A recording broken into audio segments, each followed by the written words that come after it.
We will remember the last words that Dr. Mary Gray said to us just a few minutes ago. We will not sit quiet. We will raise our voice so that the murderers and rapists will not roam free, and they will ultimately be brought to justice. My brothers and sisters, we have heard such horrifying stories. We knew all these stories, and yet when we are told them again, and we see the photographs of the persons who've been killed and raped, even today it sets a terror in our hearts.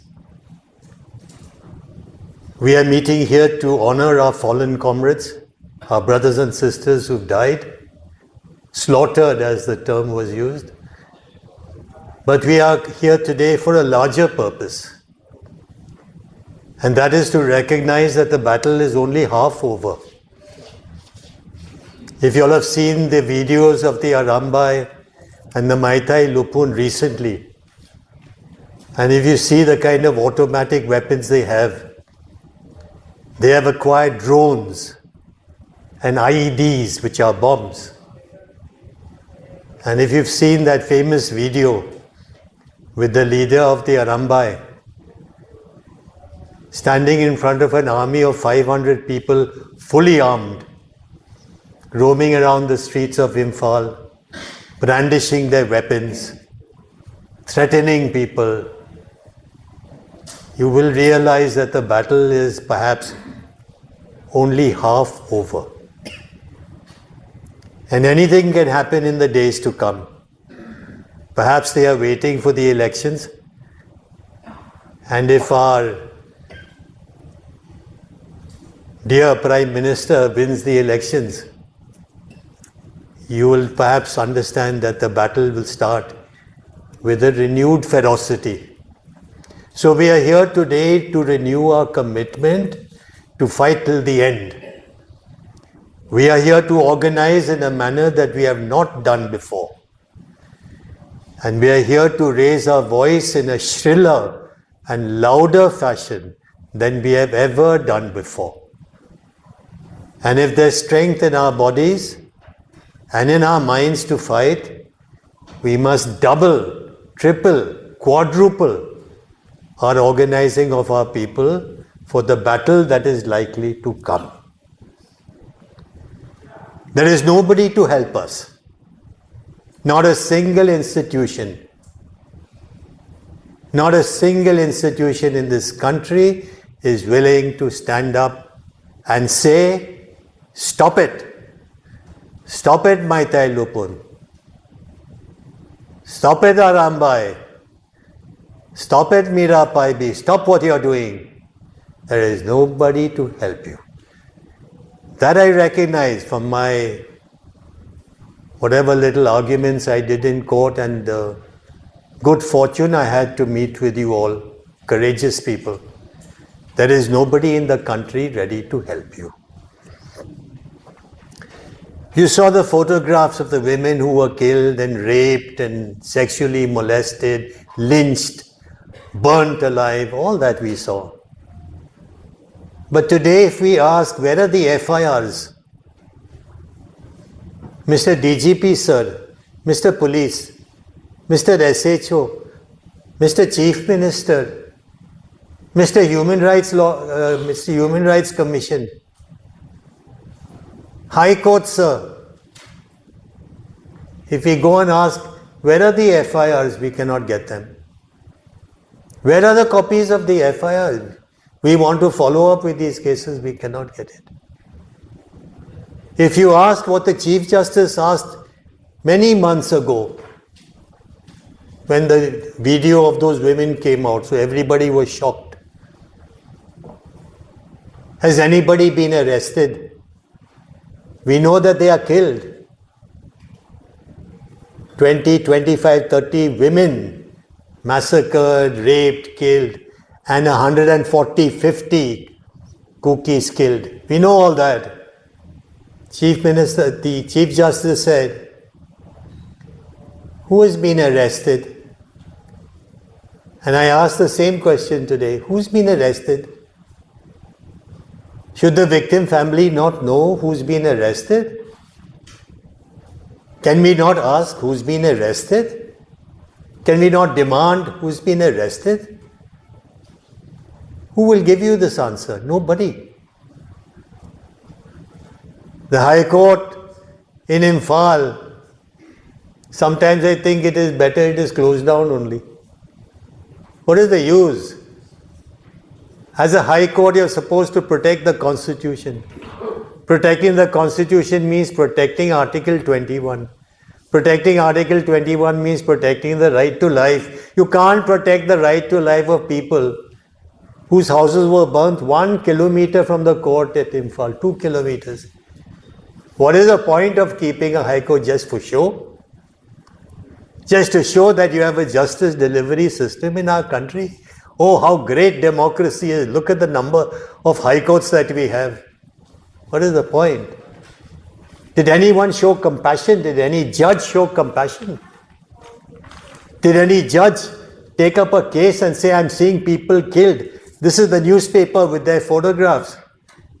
I want an answer from the DGP. Tell me, why were they killed? How were they killed? What have you done? No answer. And finally, if somebody has been arrested, has a charge sheet been filed? So the Chief Justice asked these 3 questions. But today people have forgotten what the questions are that the Chief Justice asked. 6 months have passed. Who cares? Who cares?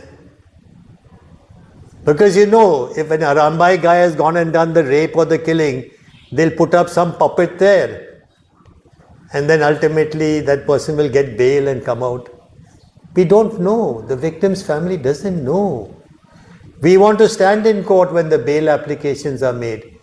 We want to tell the judge, sir, don't grant bail. I'm the victim. Don't grant bail. This is a merciless killing, but we don't even have the information. What justice will you give people who don't have information of where their case is going on and how it is going on?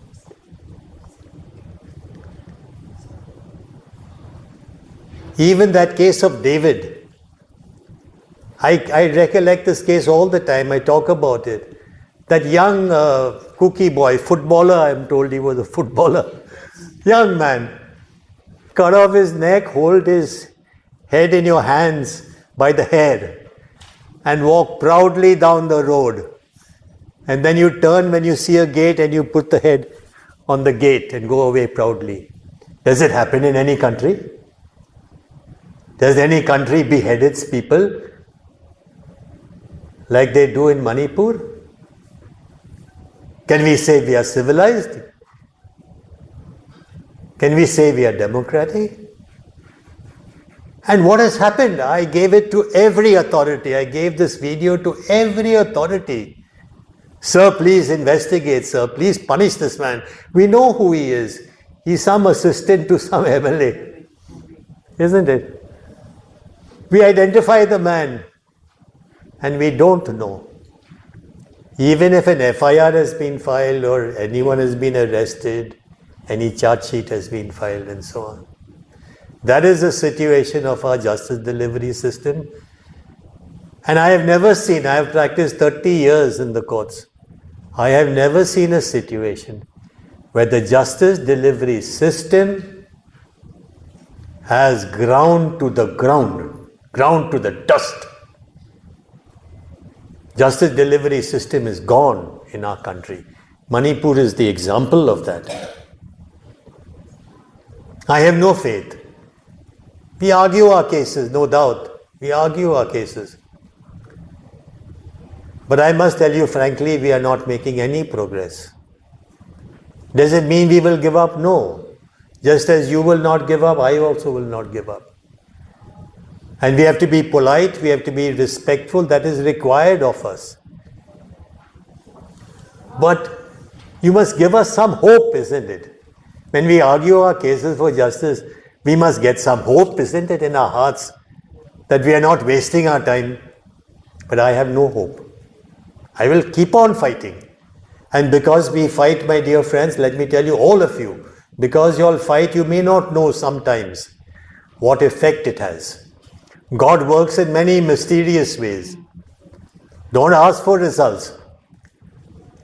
Work with a full heart, full courage, irrespective of what may befall you. And the hand of God works in different ways, and suddenly you will find that your courage is yielding results. Displaced people, 41,000 minimum. Can we ask the government? Can we ask any authority? Can we ask the National Human Rights Commission? Can we beg the High Court? Can we beg, sir, what has happened? What are you going to do to rehabilitate them? My colleague told you about the construction of houses, not done. Construction of churches, not done. Not one after 10 months of work. And the Arambai tengol and the Meitei lupun, cowards at heart. Don't think that just because they are muscular men and they've got guns in their hands that they are brave people. No. Our young cookie boys and girls with much less less weaponry will fight them and give them a lesson of their lives, you know. We don't need that kind of bravado. We have real courage in our hearts. And that is what the government is taken aback, surprised. How much we've attacked them? We've got the police commandos on our side. We've got Chief Minister on our side. We've got everybody on our side. We've got the Arambai on our side. And yet these young cookie boys, they will never surrender, and they are